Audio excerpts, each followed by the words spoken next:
ตอนนี้ก็คงไม่มีวันนั้นวันที่มีความสุขก็ตอนนี้มาจากกันเมื่อเธอไม่รักกันแล้วเธอก็ควรจะบอกฉันปล่อยความรักของเราที่มีให้มันเป็นแค่ความฝันพอแต่พยายามไม่ได้ฉันมาแต่พอได้คบเธอก็ไม่มีเวลาจะบอกเหตุผลว่าเธอต้องไปทำงานจึงให้นั่งเหงาอยู่ในห้องตั้งนานช่วงแรกเธอลาพักร้อนมาจีบหรือไงไม่ว่าจะเช้าจะสายจะบ่ายไม่เห็นว่าเป็นอะไรเมื่อเธอไม่รักกันแล้วก็บอกตรงๆจะได้ไหมเพราะว่าคนคนนี้จะได้เดินจากไป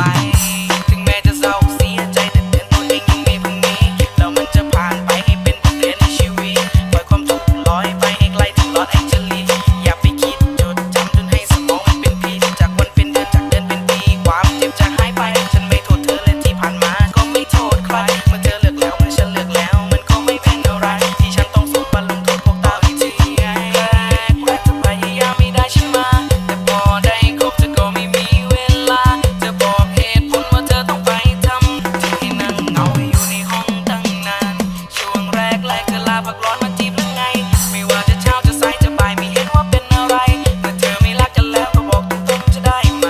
เพราะว่าคนคนนี้จะได้เดินจากไป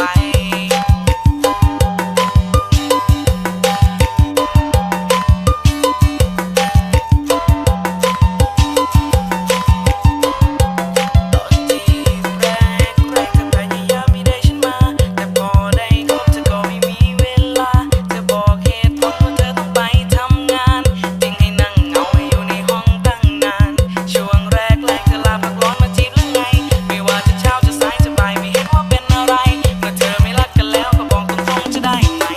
เพราะว่าคนคนนี้จะได้เดินจากไป